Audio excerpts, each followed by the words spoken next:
Avant de coudre un vêtement ou un objet textile, vous allez devoir couper votre tissu. Certaines précautions sont à prendre, comme le fait de nettoyer votre tissu par exemple. Une fois votre tissu lavé et séché, vous allez pouvoir le couper. Vous aurez également repassé votre tissu. Si vous laissez des plis dans le tissu, forcément, le patron ne sera pas coupé aux bonnes dimensions. En général, lorsqu'on souhaite reproduire un patron sur du tissu, on place le tissu endroit contre endroit et lisière contre lisière. Je vous expliquerai tout cela en détail dans la vidéo sur le tissu. Dans cette vidéo, je vous montre les différents outils pour couper votre tissu. Le tissu ne doit pas pendre en dépassant le bord de la table. En faisant pendre votre tissu, vous allez forcément le détendre. Et là encore, le patron coupé ne correspondra plus aux bonnes dimensions. Le mieux est de couper votre tissu sur une grande table. Si vous n'avez pas de grande table pour étaler tout votre tissu, vous pouvez le replier sur le bord de la table et couper au fur et à mesure vos pièces de patron. Dans ce cas-là, attention à ne pas vous tromper en plaçant mal vos pièces. Vous devez vous assurer que vos pièces vont toutes bien pouvoir se positionner sur le tissu. Il serait dommage d'arriver à la fin de votre coupe et de vous rendre compte qu'il manque du tissu pour positionner la dernière pièce de votre patron.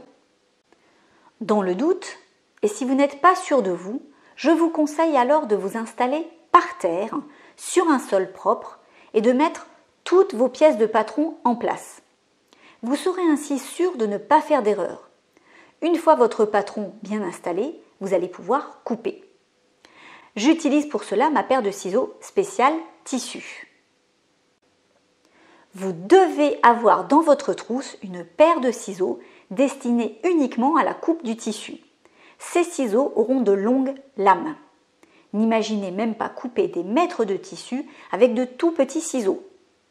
Ne coupez jamais du papier avec votre paire de ciseaux à tissu, sinon vos ciseaux ne couperont plus correctement votre tissu. Vos ciseaux seront rangés soigneusement dans votre trousse et aucun membre de votre famille ne devra y toucher. Sinon vous pouvez être sûr et certain que vous allez retrouver votre paire de ciseaux pour tissu en train de découper du papier. Et j'insiste vraiment là-dessus, car c'est très important. Votre paire de ciseaux de coupe ne devra être utilisée que pour couper du tissu et jamais autre chose. Pour éviter les conflits familiaux à la maison, j'ai donc mes paires de ciseaux pour la couture rangées dans mes affaires personnelles et personne n'a le droit d'y toucher. J'ai aussi acheté une autre paire de ciseaux que j'ai rangée à la cuisine et que tout le monde peut prendre pour couper du carton, du papier, des emballages alimentaires, etc. Au moins je suis sûre qu'il n'y a pas de tentation de venir se servir dans mes affaires. Pour couper, vous allez soulever votre tissu et faire passer votre paire de ciseaux. Vous voyez bien que les ciseaux pour la coupe du tissu sont droits ici, contrairement aux autres ciseaux. Ici, il s'agit de ciseaux de coupe pour couper le tissu. Les lames sont bien droites. Et là, de simples ciseaux pour couper le papier. On peut observer un décalage avec la lame. Pour couper votre tissu, vous devez poser le bord de vos ciseaux perpendiculairement contre le bord de la table. En effet, si vous laissez vos ciseaux contre la table, alors votre coupe sera plus précise que si vous coupiez en soulevant le tissu.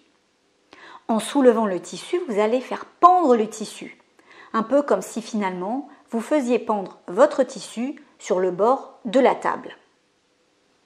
Vous devez donc toujours couper le tissu en laissant les ciseaux en contact avec la table et jamais en l'air. Pour couper, vous ne devez pas couper jusqu'au bout avec votre paire de ciseaux, car vous risquez de dévier légèrement sur le tissu. Vous devez couper sans fermer les lames complètement et avancer. Les découpes doivent être longues et régulières.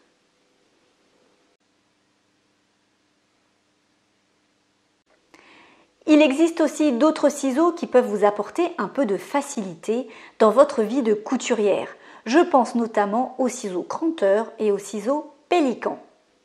Les lames des ciseaux cranteurs vont vous permettre de couper des lignes en zigzag.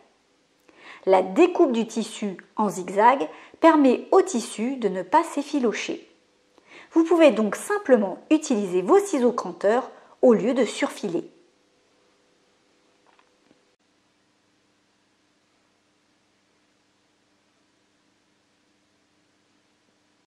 Cependant, à choisir, je vous conseille de surfiler vos tissus. Lorsqu'on n'a pas de surjeteuse pour surfiler, on utilise simplement un point zigzag le long du bord du tissu. Le point zigzag est très efficace et vos tissus ne s'effilocheront pas.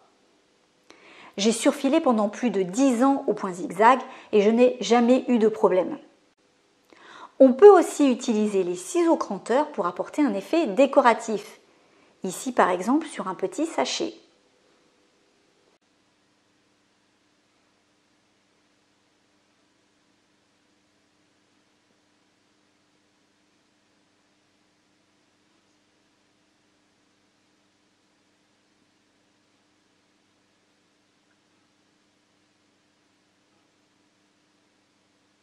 Mais quelques précautions sont à prendre lorsqu'on utilise les ciseaux cranteurs. Vous devez couper qu'une seule épaisseur de tissu à la fois, sinon vous risquez d'avoir un décalage entre le tissu du dessus et le tissu du dessous. Ici, j'ai coupé 2 épaisseurs de tissu en même temps, mais la distance est très courte, donc cela n'a pas trop d'incidence. Mais vous ne pouvez pas couper au ciseau cranteur vos pièces de patron. N'oubliez pas que le tissu est posé endroit contre endroit. Vous avez donc 2 épaisseurs de tissu. Dans ces cas-là, les ciseaux cranteurs sont moins précis au niveau des découpes. Vous devez donc utiliser vos ciseaux de coupe pour couper le tissu. De plus, les ciseaux cranteurs ne sont pas adaptés à tous les tissus. Par exemple, sur les tissus mailles, les mailles vont s'accrocher aux ciseaux et se défaire. Vous ne verrez même pas vos zigzags et votre tissu ne ressemblera plus à rien.